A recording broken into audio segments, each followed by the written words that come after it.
Welcome to my house. Let's go inside.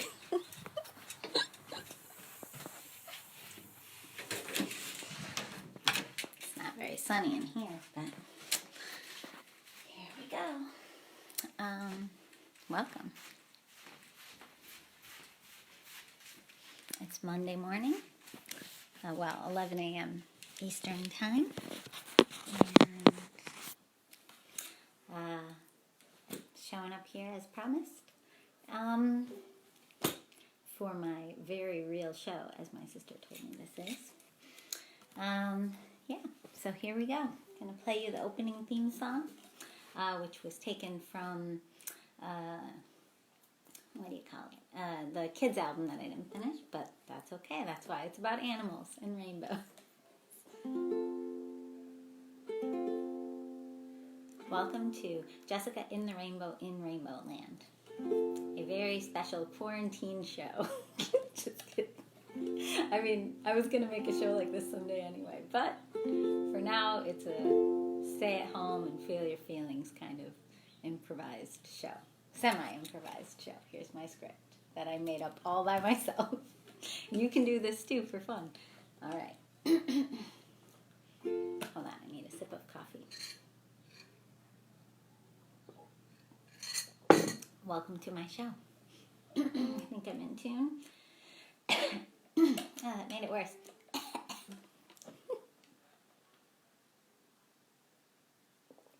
Here we go.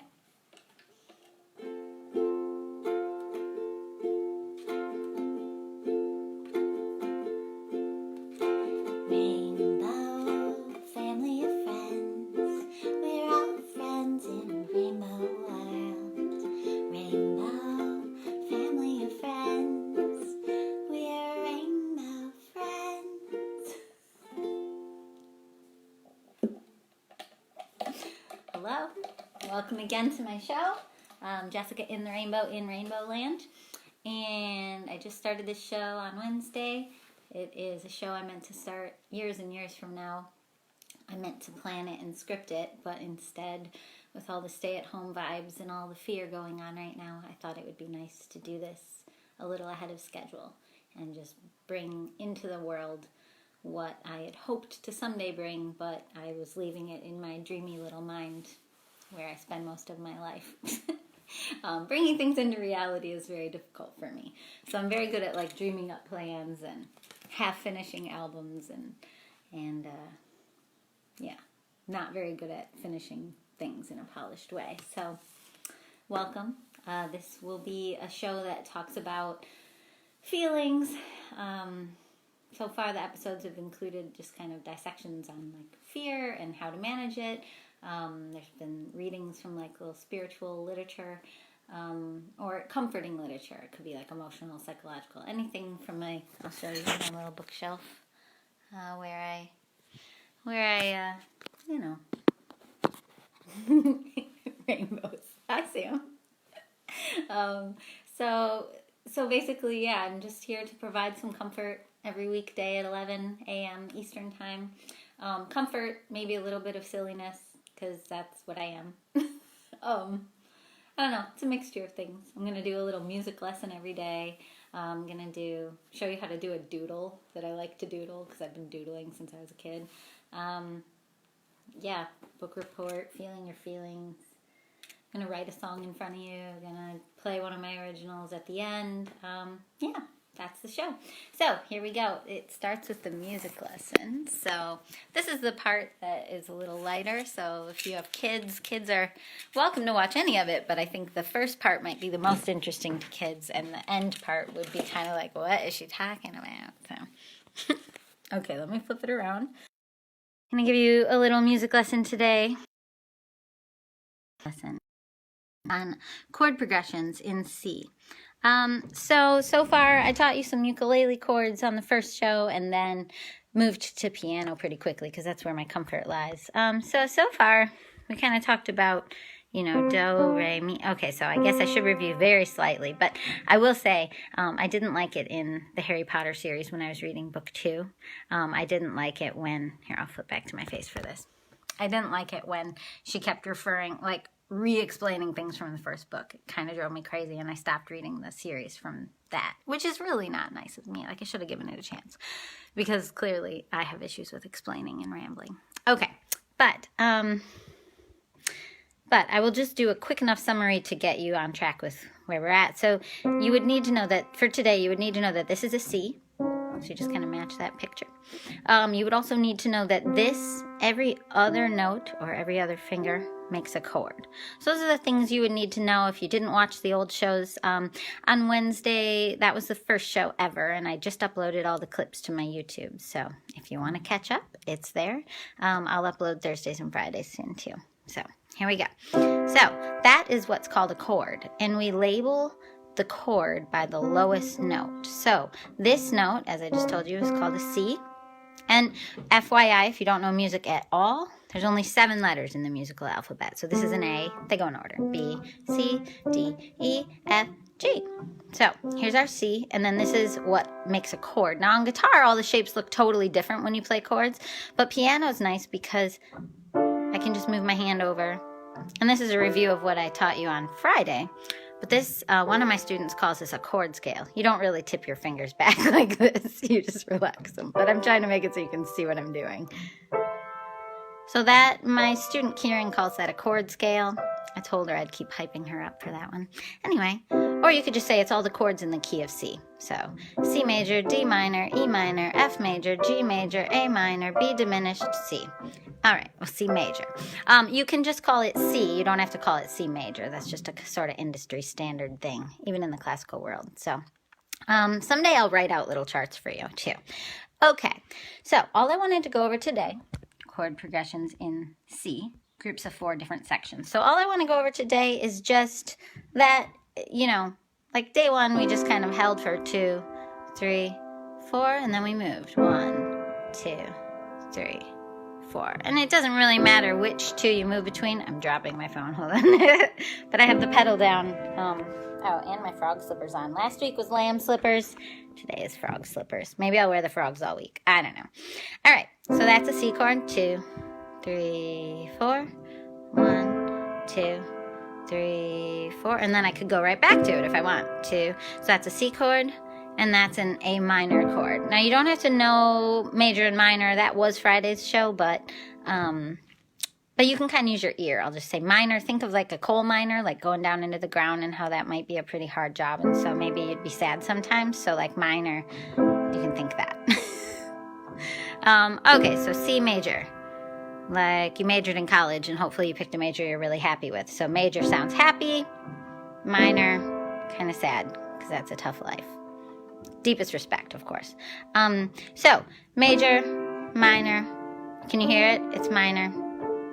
Man, that one's another minor. That's called E minor, because this is an E, and that's how we name it. Here's F major. You can hear that it's happy. This is a really quick review of Fridays. Happy, major. Sad, minor. Diminished, whole other conversation. And back to major. That's C. Okay, so this is the key of C. So what I wanted to talk about today is chord progressions in C. Basically, all you need to know is that a chord progression is usually cycling through anywhere from 2 to 4 chords. Back in the 70s or the 80s, sometimes you cycled through a lot more than that, like Elton John or Billy Joel. But let's just cycle through 4 chords, and you're going to hear what I'm talking about. So, ready? We're going to do 4 beats each. 1, 2, 3, 4. 1, 2, 3, 4. No, choose this one. 1, 2, 3, 4. And then this one. 2. Now, the thing that'll make it sound like a song is if I keep that the same. So this is my C as the lowest. 3, 4. Then I went to the A as the lowest. 2, 3. Sorry, 4. Then I went to the D as the lowest. 2, 3, 4. Then I went to the G as the lowest. 2, 3, 4. So if the letters get confusing to you and you're a visual person, I love teaching visual people. Who cares? You don't have to know these letters. I'm like not clinically dyslexic. At least I don't think so. I heard Einstein wished that if past lives were real, that in a future life that he wished that he could someday come back as a dyslexic. Apparently the mind works a little more a little less linearly, a little more expansively or strangely, perhaps. I don't know. Anyway, and then you can sing over the top. So this is a chord progression. That's what the word progression means. Da-di-da-di-da-di-da. Da-di-da-da-da-di-da-di-da. Da-da-da-da-da. So now I'm gonna keep it going, but I'm gonna fill it out a little bit. Da-di-da-di-da-di-da. So I'm just doing the same thing in the left hand.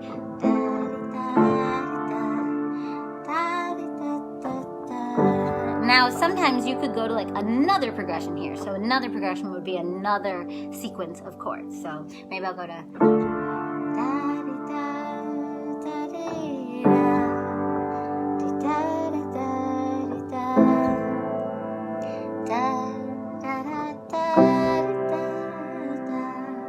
I can't remember what I did. I think I went to that.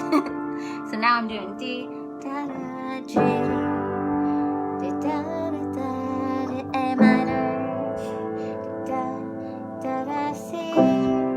And then I could go back to the original one.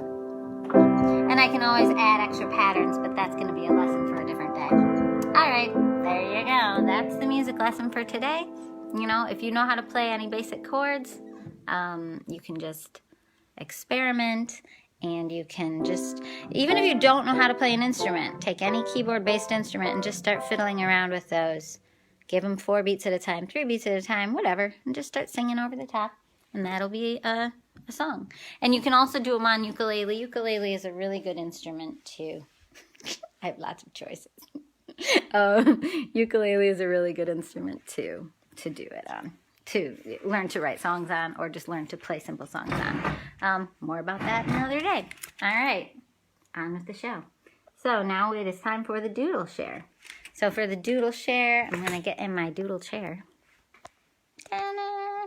This is the doodle chair. I decided that last week, and it needs a theme song. Let's give it a theme song. It's time for the doodle share. There you go. All right. Why do I have a kid's story? It's actually, oh, well, surprise. Hey, Romy, that's for you, actually. I think Katie's busy. She's probably teaching online, but yeah, that's a present I meant to mail a baby in my life. I did not buy myself a baby toy. Okay, moving on. So, here we go. So this is, hang on. I forgot that the doodle part, you really don't need to see my face, but hi. Today we're going to learn to doodle this doodle that I've been drawing since I was in high school. I called him Froggy. I've used him many times. I don't know. Why did I say used? Whatever. I'm not getting into that. That is a dumb story that I'm not going to tell. See, this is a kid's show for adults because I just said dumb. And adults are allowed to say dumb. Okay, Froggy. I'm going to teach you how to draw this frog. Here we go. Oh yeah, this was going to be the set. Okay, this will be the instrument I used to make the book report theme song. Okay, here we go. Or show and tell. Okay. So to make Froggy, I hope I'm holding this correctly and you can see the whole process, but there might be some shadows. I apologize in advance. Hold on. It's telling me to rotate my phone. Hey, Bear. Hey, guys. Okay, here we go.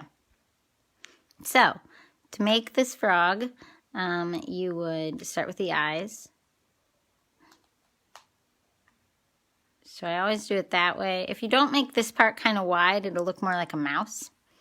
I'm trying to think. Sometimes I make the eyes next just because it's fun, but whatever. There's his face. Okay. And I make the little nose thingies. I feel like I'm doing it out of order. I'm distracted by checking to make sure it's in the frame. And then you make the eyes. So that's the face. Then I do the feet. It's just a little quick squiggle at the bottom. It looks cute if you don't worry too much about the details. And you make it kind of sloppy. I'll show you a sloppy frog after this. 1, 2, 3. I always think 3. Just a little heart bubble. A little 1, 2, 3. And that's it. I'm going to call this one Frogger. Ooh, my tummy's grumbling. I accidentally fasted because normally I have the opposite problem of snacking late at night, but I didn't, and I skipped dinner, which is very much not me, so I'm not bragging. I'm normally in the opposite world. Anyway, So, sorry if my tummy grumbles. Okay, here we go. Now we're going to make a sloppy frog just for fun.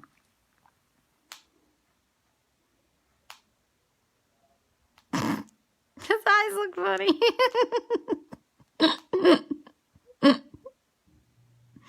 There you go. Sloppy frog.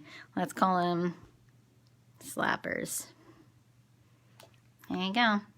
That's the doodle share. That's the doodle share. Just kidding. I don't really know what's gonna stick. I'm just making this up as I go. Okay, next up is show and tell. So eventually I'll have little title cards, but I didn't get that far today. Okay, show and tell. That's on my script. Oh, so today's show and tell is this is in case you're wondering, this is a show for adults, by the way, not for kids. I don't think I'm very kid appropriate. Like, I just say anything that pops in my head, and I don't craft or sculpt things from like a pedagogical perspective. I mean, I teach piano to kids, but that's very different than like knowing how to like work on like child development in a traditional sense. I was gonna say authoritative sense. I don't know. I'm not good at rules. So this is a kids show for adults because I think adults have a lot of emotions and don't always know how to process them. And I just included these little childlike moments because I'm just weird, I guess. Last week I showed a bunch of stuffed animals. Yes, I have stuffed animals as an adult. They make me very happy and make me very peaceful. And if I'm honest, part of that is part of the spiritual component in terms of how I'm able to process a lot of intense emotions all the time. Part of it is through surrounding myself with things that make me feel joyful. Like this was day one's show and tell. I could show you many things that are just sitting around here, but I should go to my official show and tell of the day. It is this frog lamp, and I see that my friend Andrea is watching or was watching, and I will say that she was with me when we found this lamp. We were on tour with a children's touring theater, and we were in Philadelphia, and we went to this lamp store in this really cool neighborhood. I'll show you. He lights up and unlights. Oh no, I can't reach his twisty. Okay, here we go. I should have planned that. Okay, there, he's off. Ow, he's hot. Okay, yeah, and everyone was like, you want to buy like a fragile lamp while we're in like a 15-passenger van full of all kinds of like, gear for the shows and coming in and out of the van. And I was like, yep, I'm going to keep him safe because I loved him so much. I love everything about this lamp except for the red eyes. They're not my favorite. All right, that's show and tell. So I encourage you to show things to your friends and family right now during this social distancing phase. I've been doing it more with my niece, nephews, not all of them, but different ones. That's why I have 2 nieces. But anyway, yeah, and it's been fun. We're long distance, but we're connecting more than usual. So anyway, I'm not going to try to spin a quarantine positively, but you can spin your own personal moments positively. Sometimes. Most times. All right, next. Now we are going to the lyric music video component of the show. Now this was going to be something that when this is a real show later, although my sister told me to stop saying that, because it is a real show, right? You're watching it and it's a show. But when it was going to be like a real official show later that I like scripted and edited, although let's be honest, I'm not good at that, so everything I've normally done with my life has been rambly and meandering and unedited and unscripted, or not always loose script, like 99% of the words that I'm saying I wasn't planning to say. So maybe I would have never gotten around to doing this. Blessings in disguise, or just weird ways of being useful, I guess. Okay, I'm gonna flip this and show you, pretend we're in Mr. Rogers and this is the moment where he shows you a crayon factory. So this is a music video I'm working on. It's my first lyric music video. But I love making doodles and I love making videos. For some reason with these live videos so far, I haven't been able to edit them. So I was going to show you a tangent. I'm really into tangents. Well, I'll just tell you it. But on my YouTube, I had to put up all 5 clips from the live video from the first day because it wouldn't let me edit them together like I normally do. And I don't know why. Maybe something about the inherent qualities of Facebook Live videos. Anyway, here we go. This is a little piece of a music video I'm working on. If it plays. I pushed play. It's mad at me. I don't know why it's mad at me. I pushed play. Play. I'll try it again. Oh, it's loading. Fascinating content, right? I'll try it again. Well, it's frozen. You might have to come back and see this tomorrow. Nope. Wow, it's really mad. I checked it right before I started. Do do do do do do do do do do do do do do do do. Here we go. It's not making any noise. This is not good work. I have no idea what's going on with my sad little computer, but it is not happy with me right now, so we're going to skip this part. Maybe I'll come back to it when I come back in this room. Maybe I won't. Who knows? Try it one more time, because I don't know, I'm that way. Nope. All right, not meant to be. Well, that's something I do. I just want to make sure it actually stops. Well, I might have just ruined my own music video. Moving right along. It's probably going to play the second I walk away. Book report.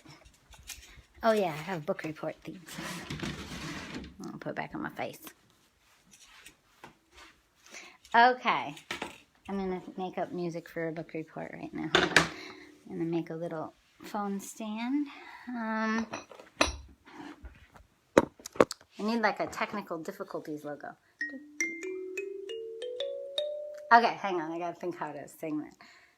It is time for the book report. I don't know. Maybe not. This is a thumb piano. So yeah, the show's gonna get a little bit more serious now because I'm a pretty serious person in a Muppet body. And I'm a very serious person in a Muppet Mr. Rogers soul.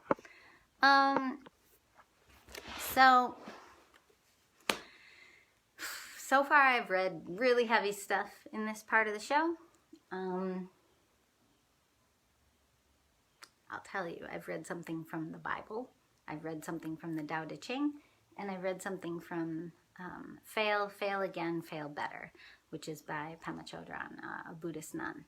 So today I'm going to be reading something from C.S. Lewis's The Screwtape Letters, which I am not actually finished reading, but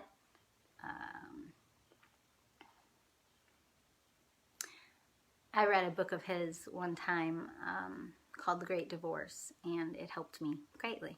So I've heard this is his most popular. I will qualify and say it is written from the perspective of some sort of demon and coaching a younger demon trying to tempt somebody into hell or get somebody into hell. And they call the enemy is God in this. C.S. Lewis, if you didn't know, was not only Christian, I guess he was kind of like controversial about it and made some arguments in his lifetime that were pretty intense. So he also wrote the Chronicles of Narnia. So if you like him for that, that's fine too. But this kind of stuff helps me. If it doesn't help you, maybe just watch the first parts of my show because I talk about spiritual stuff a lot of the time in the second parts. And I'm into the second part now. But I will say, even though I believe in God, my grandma was a nun, all of that, I also was really helped during different chapters of my life when I was an atheist or an agnostic, reading Taoism, Buddhism. I have been kind of all over the map with spirituality. So, yeah, I was raised in a church that was not evangelical about it at all. And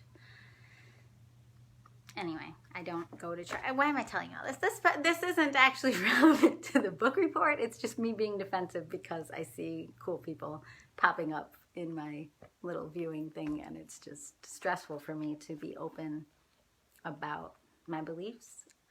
But at the same time, I feel like it's important for me to be willing to share what helps me deal with all the emotions in my being. All right. Random selection for the day.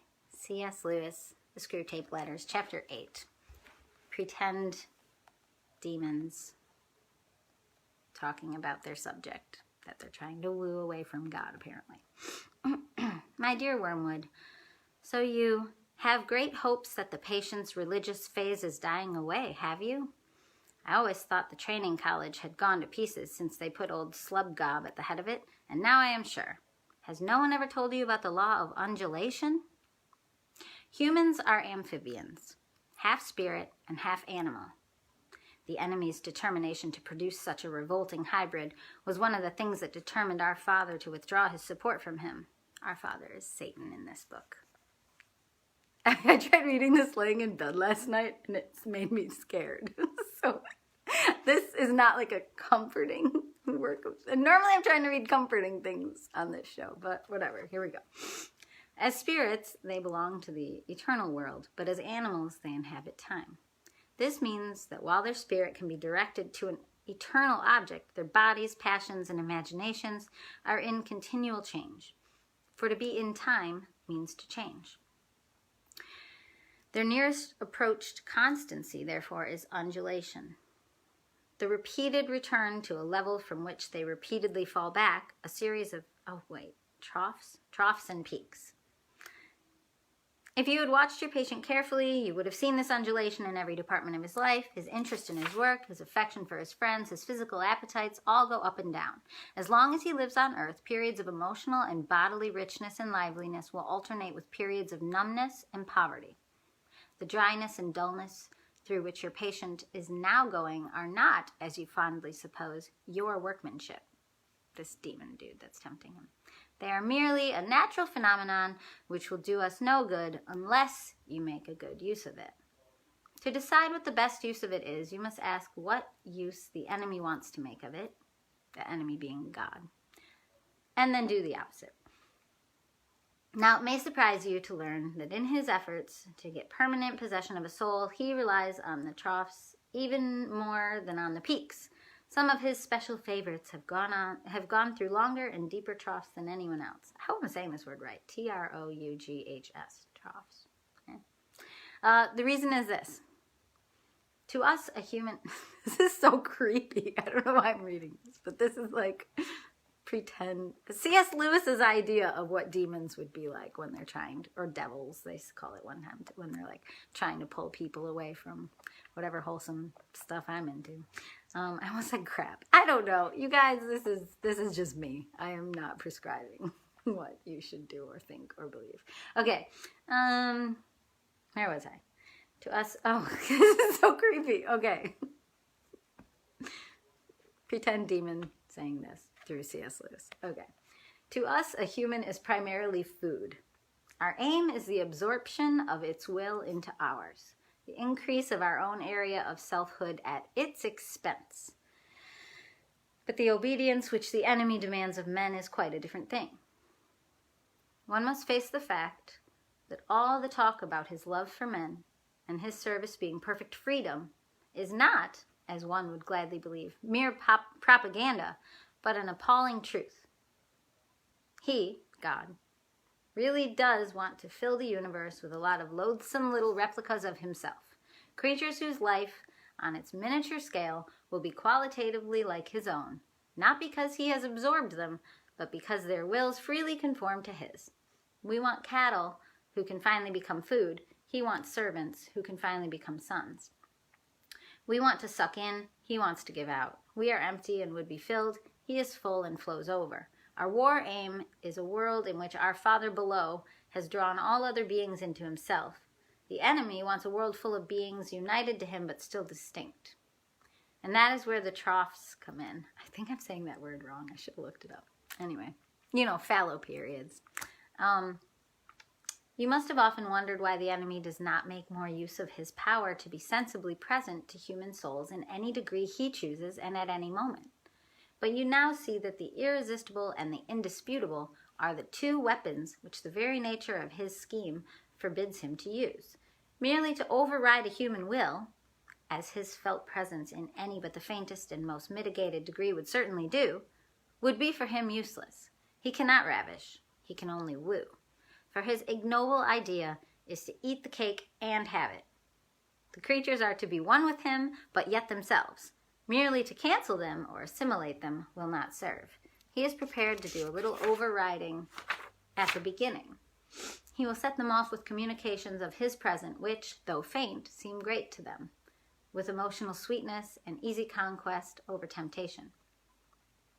But he never allows this state of affairs to last long. Sooner or later he withdraws, if not in fact, at least from their conscious experience, all those supports and incentives. He leaves the creature to stand up on its own legs, to carry out from the will alone duties which have lost all relish. It is during such trough periods, much more than during the peak periods, that it is growing into the sort of creature he wants it to be. Hence the prayers offered in this state of dryness are those which please him best. C.S. Lewis. Let's keep reading. I was about to comment, but because I kind of disagree with things all throughout readings. I mean, whatever. It's what it is. We can drag our patients, back to the demons, we can drag our patients along by continual tempting because we design them only for the table, and the more their will is interfered with, the better. He cannot tempt to virtue as we do to vice. He wants them to learn to walk, and must therefore take away his hand, and if only the will to walk is really there, he is pleased even with their stumbles. Do not be deceived, Wormwood, this main demon in the thing. Our cause is never more in danger than when a human, no longer desiring, but still intending, to do our enemy's will, looks round upon a universe from which every trace of him seems to have vanished, and asks why he has been forsaken, and still obeys. But of course the troughs afford opportunities to our side also. Next week I will give you some hints on how to exploit them. Your affectionate Uncle Screwtape. So, yeah, this is a weird fictional account. C.S. Lewis is a very, very strange Christian writer. I hate to say it, but he's more Christian than me. I mean, yes, my grandma was a nun, but like I am not passionate about spreading ideas that are specific to Christianity. I use the Lord's Prayer when I feel like there are things that are evil around me that are messing with me, in Psalm 23, but like it's not that I'm proud of this, but like I don't attend a church. I'm too sensitive. I pick up people's energy. I pick up hypocrisy. I not that hypocrisy is a feeling, but like I sense I'm uncomfortable in other people's discomfort and disconnect between their spirituality and their actions.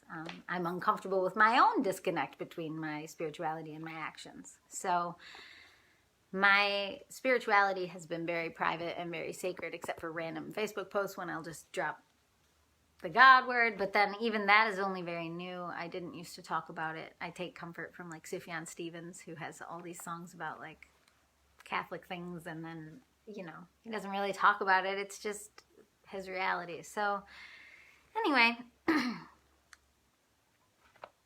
but C.S. Lewis really helped me with a different book.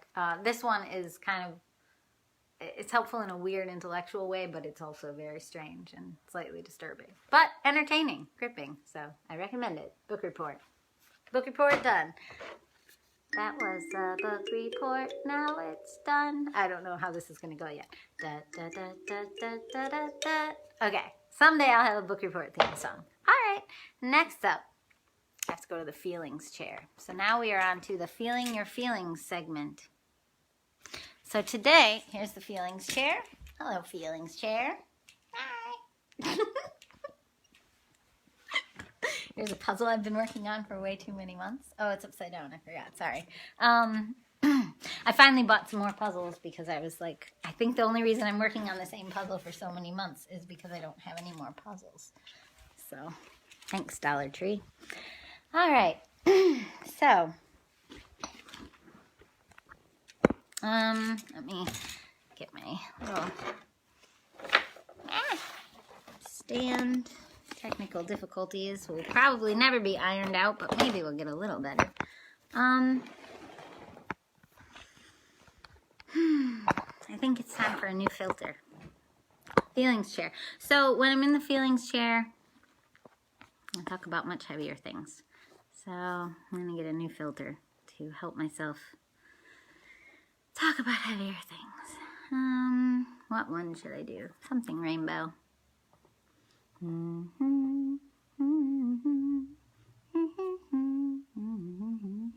It's being slow to load. I guess we'll have to just pick the one that's up. Okay, there we go. That's pretty weird, but not very rainbow, to be honest. I don't think that's feelings. Let me keep looking. This might work. Yeah, that works. Except for the weird stuff on my face. It's like a light show on my face. I don't really know why. Maybe if I sit back here, it'll stop. Nope.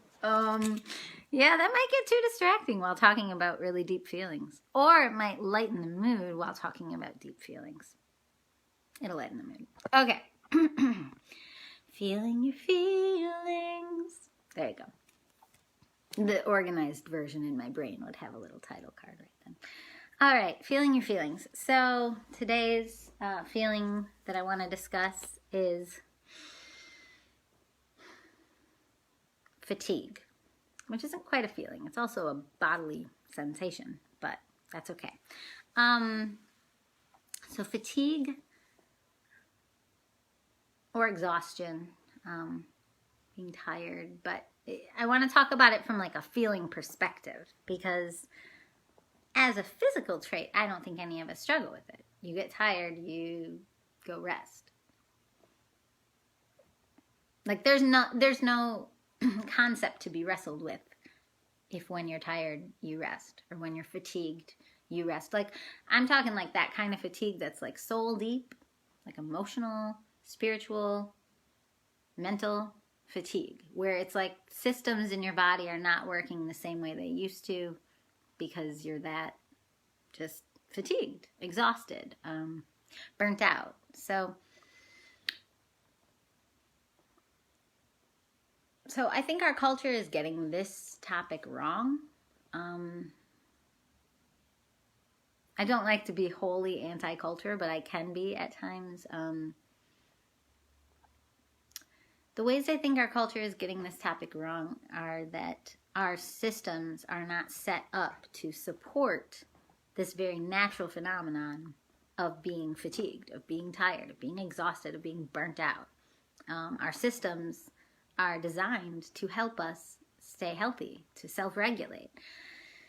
And if our culture was set up to honor that, then whenever we push ourselves really hard and then get burnt out, it would be normal to take mental health days. It would be normal to take vacations. It would be normal to do these.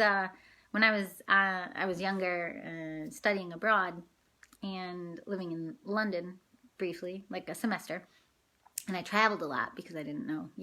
I was young, so I didn't know how true this was. The idea of you never know when you'll be back. I really have never been back. So I just took endless trips. Like I would grab like a loaf of bread and a jar of peanut butter and get on a train and go to Scotland for 3 days or 4 days, and just stayed in a really cheap hostel and, got to see where some of my ancestors are from.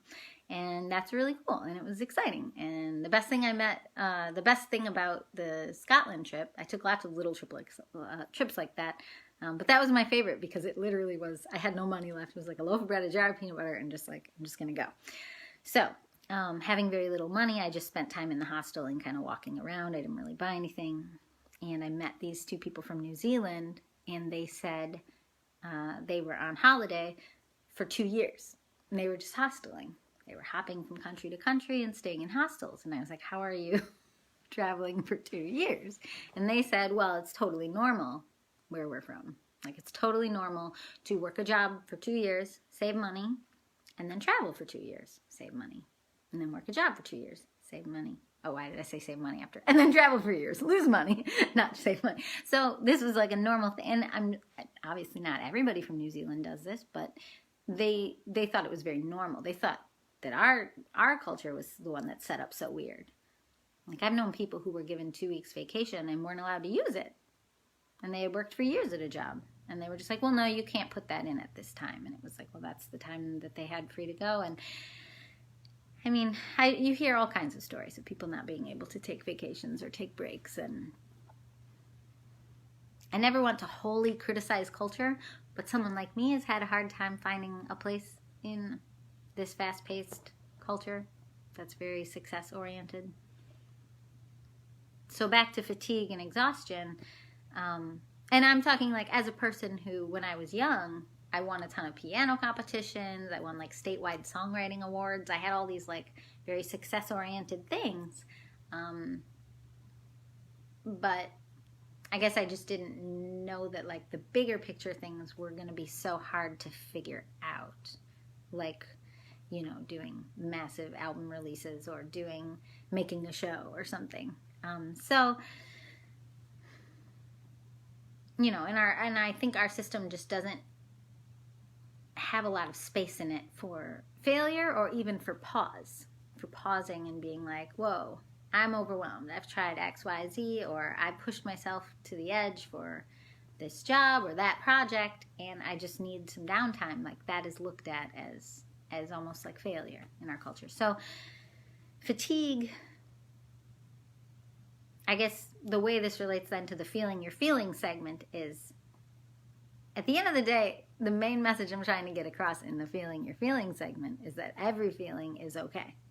In fact, every feeling, in my opinion, feelings are a compass. They are here to help guide you to the next point on the path. And so if you are feeling fatigue regularly, even if your culture doesn't really allow space for it, or doesn't allow it to be something you move through, and instead they ask you to somehow subtly, through their requests of you, to bury it and ignore it and just push through it and push past it, which only creates more fatigue and exhaustion and feelings of burnout. So it's like, even if you don't live in a culture that will honor it, there are ways, it's very difficult, but there are ways you yourself can honor it. And the way to begin that is to just at least acknowledge that it's okay. It's completely 100 million billion% okay to feel exhaustion or fatigue or burnout after devoting a lot of time or energy to something. Like that is the natural result of effort, is exhaustion. Output, need for input. This isn't the book report segment, but I will say The Artist's Way talks about this. It's by Julia Cameron. I'll use that one in my book report soon. But The Artist's Way talks about that. So basically the idea of, she calls it an artist's date, that when we create, when we express, and creating, it's not just artistic stuff. We are all creating all the time, every day. And when we create, we give out our energy. And then, according to her, we need to, she calls it an artist's date. I don't know what I call it. I'll figure it out. But, you know, we need input. So if you do a lot of output, you need input. You need time of taking things into you. And so that's what fatigue or exhaustion or burnout is signaling. It's saying, hey, ding, ding, ding, like, hey, I need more input, and not mindless input. Like I need uplifting or nourishing input, like something really like deeply, you know, emotionally, soully, intellectually, everything filling, you know, filling your bucket. Because you can fill your own bucket. You don't have to wait for other people to fill your bucket. So that is the feeling you're feeling segment. The feeling you're feeling. All right. Next up. Oh, so next is getting present. Okay, hang on. I'm going to change the filter for getting present. I don't know what. Okay, I've never done. I can never use this filter because it's so distracting. But I think if all I'm trying to do is get present, then it won't be too distracting. It thinks my head is up higher than my head is. Okay. Here we go. I'm going to work on getting present for myself, but also for you. So I've shared, this is episode 4. I've already shared some tips on how to get present. Each day I share different ones. I often share the same one. So I'm just gonna first start by trying to get present myself.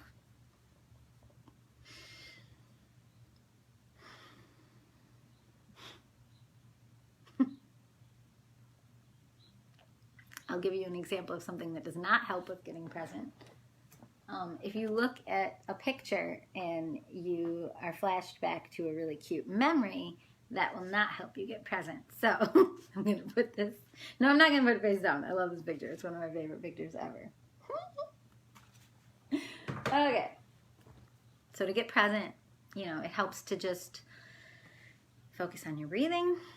You can close your eyes. For some people, closing your eyes is too boring and sends their minds off into like a wild stream of explosive thoughts, you know. I used to call it, when I was in college, I called it the yelling brain. I had too much unresolved trauma back then. I couldn't just be quiet and breathe.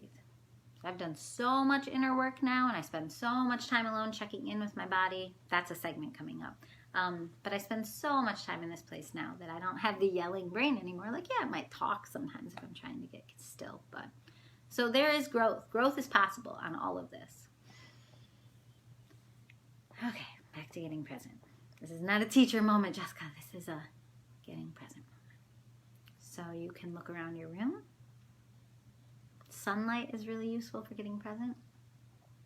Kind of find a spot where sun might be coming in. One of the best things to help me is to imagine I'm 1 year old. I say this almost every day, but that's okay. It's only been 4 days. I'm sure I'll say it like if I'm doing this all the way through April. I'm going to be saying this a lot. But if you pretend you're 1 year old, the reason that helps me is because a 1 year old doesn't have choice. You're just sitting there, and your only choice is to cry and let your needs be known. But all over the world right now, 1 year olds are crying and being ignored. Like, that age makes me think of my needs are hopefully met, and I have nothing to do. There maybe isn't even a concept of boredom yet. You're just literally sitting there like a little squishy rock and just kind of looking around your room.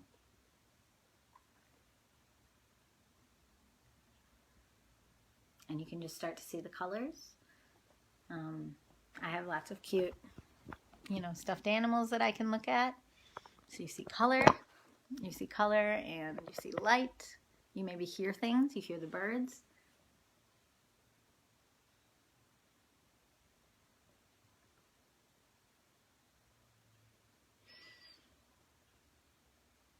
I don't know if you can hear them, but they're very cute. We have like tons of birds in our little bushes outside this window. Maybe I'll show you them.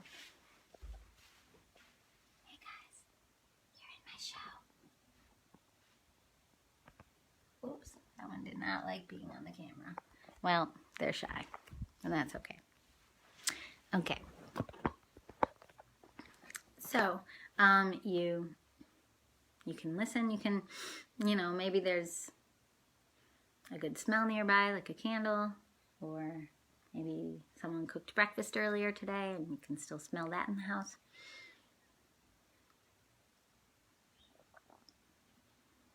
I've always had really blocked sinuses, but I was just on an antibiotic, and so they feel really open and it feels really weird.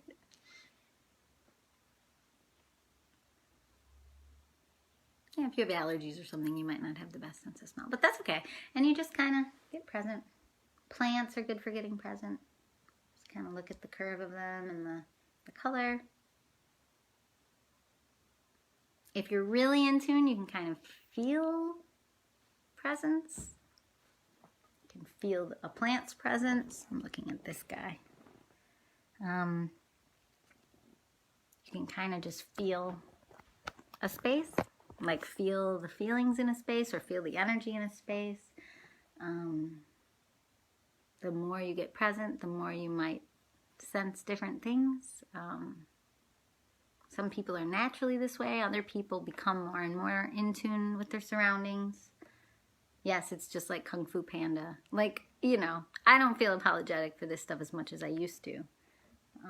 But I relate to, like, memes and stuff on empaths and all that. And it's why a lot of people like me often, like I can go from a very confident person who knows what I think and believe when I'm making a YouTube video or, oh wait, Facebook Live, that's what this is now,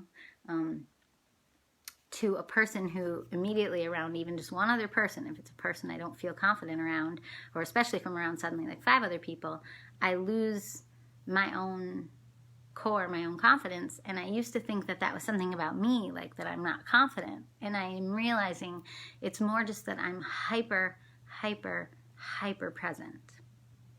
Like I'm aware of not only everything you say, but sometimes I'm aware of your underlying opinions, your underlying mood. Aware of a lot of things going on all at once. And I think it is both a superpower and a liability, if you are this way too. And I don't say liability as in something to also make myself feel better. Like superpower makes me feel good, liability makes me feel also good. Like, no. It's like a liability as in people like me, or at least from what I've witnessed, sometimes get a little less done in the world because I'm so affected by spaces and energy in spaces. So I'm good at this, but not good at most day-to-day things that involve working with other people, because I'm, very aware of the room. Unless I have a very specific task to do, like play piano or something. So, that's today's segment on getting present. So that's how I do it. I do feel calmer now than I did. Like, once this is up on my YouTube, you can go back, like, 10 minutes ago, whenever this segment started, and go back to the book report or whatever, and you'll see I was more nervous, more hyper. So getting present really helps me remember how to be in my skin and why to be in my skin. Like, I have value. Everyone has value. And if you're someone who gets really nervous and really uncomfortable being yourself, then you might forget that you have value, that you have your own core. And so for people like us, it's really important to center ourselves and find that core. All right, next segment, OG songwriting, when I'm feeling it. So now I'm going to take you into the other room, and I'm going to write a song. I don't know if it'll be very good, and that's okay. I'm going to change my filter too, because I don't think I can write a song with this one on. Let's close the door. Okay, let's put this little rainbow guy on. Another rainbow.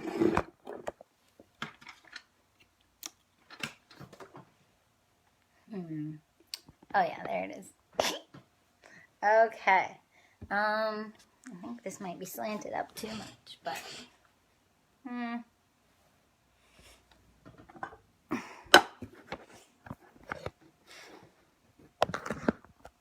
how's that? Good enough. Okay. Time to pick a song. Welcome if you're just joining us.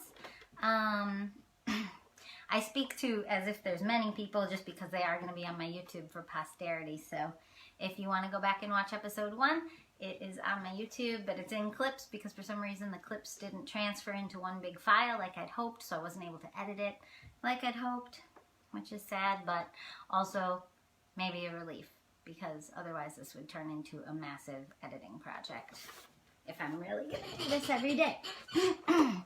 Oh, FYI, belief in yourself. Okay, here we go. Songwriting. This is how you can write songs. I'm not going to try to teach you how to write songs while I write a song.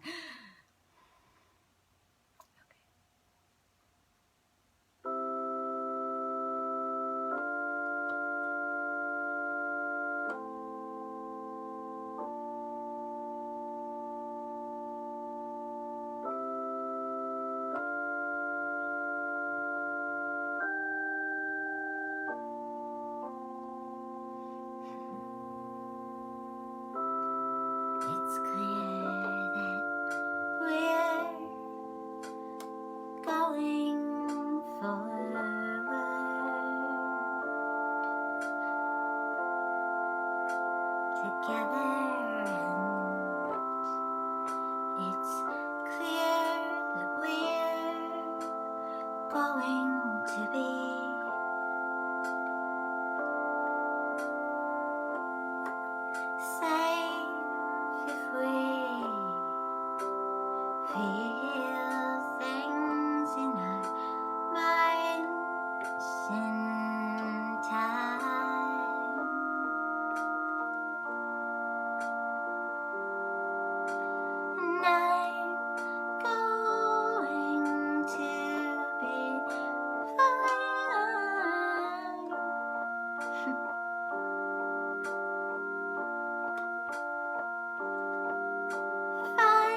was about.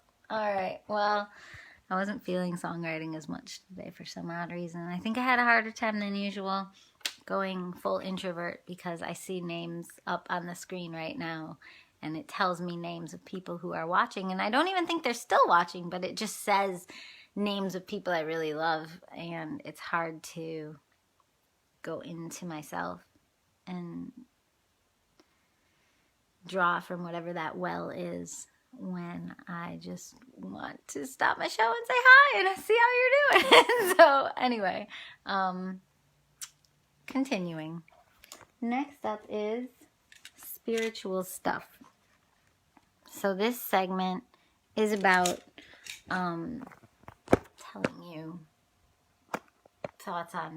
spiritual thoughts on maybe the book reading from today or other things. I'm going to switch the filter. I don't think I liked the butterfly one. Spiritual stuff. I don't really need a theme song for when I say spiritual stuff. Okay, let's try this butterflies. I think... No! Sorry, I had to block my mouth so that I didn't do... I don't ever want to do one of the ones that like changes the features of your face. So, it's just a personal preference. Spiritual stuff. So, I just want to talk for a second about what I was talking about in the book report. So, I read a book a while ago, back in 2015, called The Great Divorce. And it was all about... I mean, it was C.S. Lewis again. And it was sort of a mythical retelling of like going up into somewhere, and that the beings that were up there were like big and ginormous and took up lots of space. And most people who came up there from down here, or mythical down here, they were like floaty and wispy and dark and unformed. And when they would go up there, they just found it annoying because it was like really intense and light and weird. And anyway, what I wanted to talk about today in spiritual stuff, read the book. I didn't do a good job. That one's called The Great Divorce. I don't have it right now, but if you're interested in that, it's very, I found that to be really moving. It's sort of like C.S. Lewis's case for there being, it's very confusing.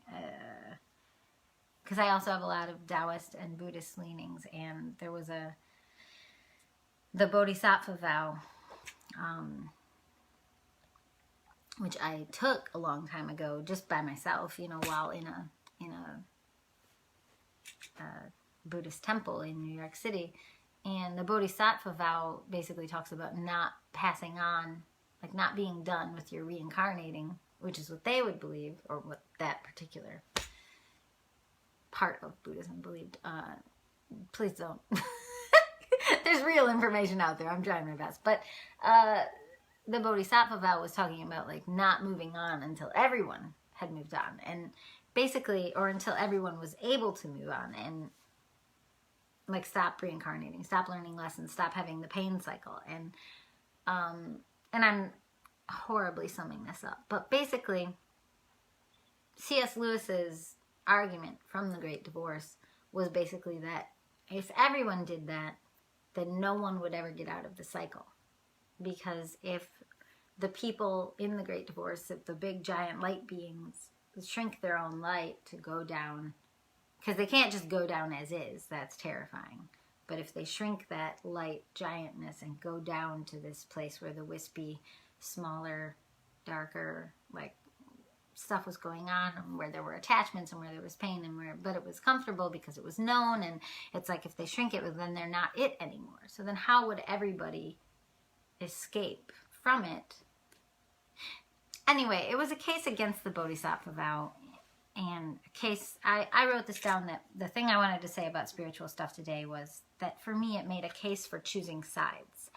As a person who had walked away from Christianity and been an agnostic and then an atheist and then lived through 9/11. My apartment was a mile away from 9/11. The thing I found myself doing was going back to church. And I had to find a very welcoming church because I was very anti-church at that time. But the whole problem that I've had as an adult was feeling that it is mean to choose sides. It is mean to say, I'm with you, God. You know, that to me, that feels like a giant F you to people that I'm like leaving behind. But those are people who don't even want what I'm wanting. So why do I feel like I'm leaving them behind? They don't want what I have. They don't want what I want. They don't seek what I'm seeking. Like, if anything, they're just probably laughing at me or making fun of me or finding it annoying or just turning away. I mean, why? If it's not what you want, you don't pay attention to it, or you do and you make fun of it. Like, which used to be another reason I didn't want to be involved with anything God or Christian or any of that. But once I started talking openly about how my grandma was a nun, it suddenly felt kind of like, I don't know, I find that charming. So I just kind of got back into it. Also, she saved my life, you know, her and other people who believe in God. And it just, at the end of the day, the reason I turned away from, like, I still take great comfort from certain Buddhist literature and Taoist literature and all of that, but the reason I eventually turned full force back towards God is because of that book, The Great Divorce. So C.S. Lewis changed my life. I was living in a cabin for 2 weeks on an artist writing retreat and trying to heal from a divorce I had gone through, an actual divorce, and trying to clean up my laptop because my laptop was this big old mess.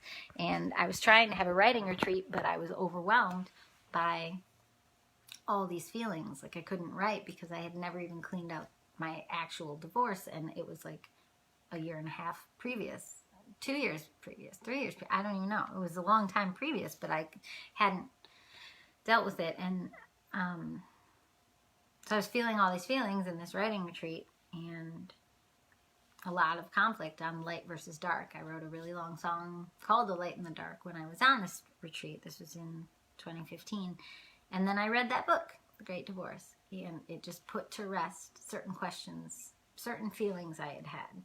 So C.S. Lewis, the fiction writer, the Chronicles of Narnia, super intense Christian, much more so than me, more evangelical than me, more whatever. I mean, he fixed my mind on that I no longer feel like, it's not just that I feel overwhelmed at the idea of helping everyone. It's that I literally don't think everyone wants to go the path that I'm going. So the Bodhisattva vow doesn't make sense for me anymore, and I have to let that go and let people go who don't want what I have, who don't like what I'm selling, who don't want to drink this Kool-Aid. So it's tough.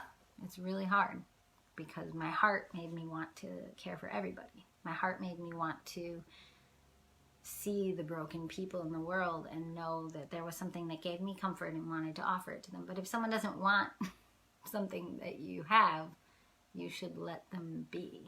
Like, there's a saying in the 12-step world, attraction, not promotion. And I'm not in the 12-step world anymore, but I did seek it for a time, and it was helpful. And that concept is true. And I wish more spiritual people would use that, attraction, not promotion, because if someone is not attracted to what you are or what you have or how you heal or how you process things, then letting them go, you know, live and let live, coexist, it just makes a lot more sense. Okay, that's spiritual stuff. End of that segment. Now we're on to the segment called Your Body and Mind. Okay. The show is like a little long for my taste, but it's because I just don't, I don't know. Maybe I have too many segments. I can't even find the filter I want. Let's see. Oh yeah, this one's cute. Okay. So this is called Your Body and Mind, and I'm just going to talk you through how to find a body part that is feeling a lot and work with it and maybe understand what it's feeling. So you just kind of go inside in your own mind, kind of scan your own body and try to feel out a part that's feeling kind of off. Okay, so today mine is my throat. And so you have to use a little bit of creative imagination. You just kind of imagine your throat is talking to you. If it's feeling off, that's what you do. You just take a hand, put it on it, and just kind of try to see what it's trying to tell you right now. Okay. Well, mine is saying you're talking too much. But like, that's the show. That's the show I made up. So, I don't know. I don't even know how to begin to make this more dense of a show. Maybe I just do certain segments certain days and other segments other days. I really do want this to be under an hour. 45 minutes would be ideal.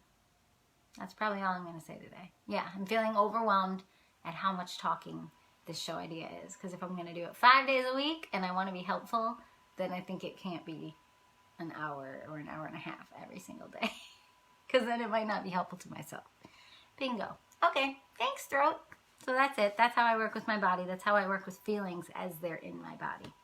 All right, now it is song time. We're almost done. Show's almost over.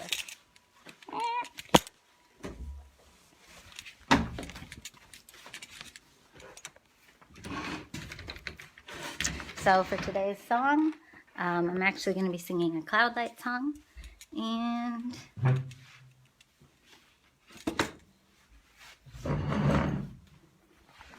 let's see.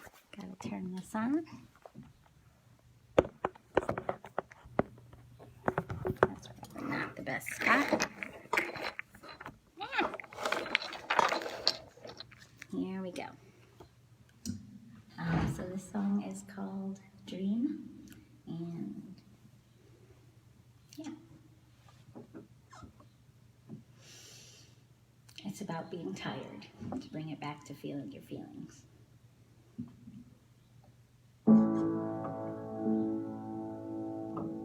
Like soul tired, like spirit tired.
Well, that's today's show. I'm going to sing the closing song, and then I'll see you next time. Weekdays at 11 a.m. Eastern. Here we go. Maybe I'll give you my hands for this one if I can figure it out. Here we go. I'll sing like this.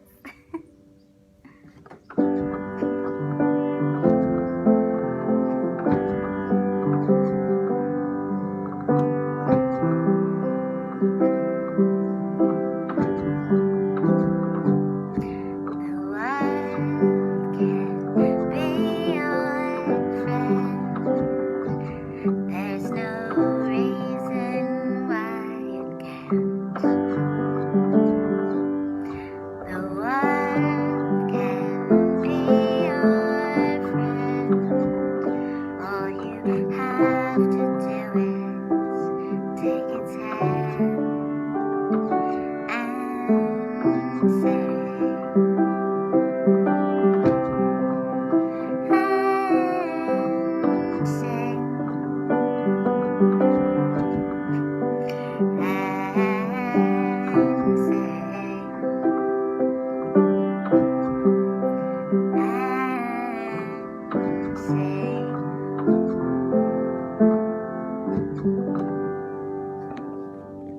see you next time. Bye.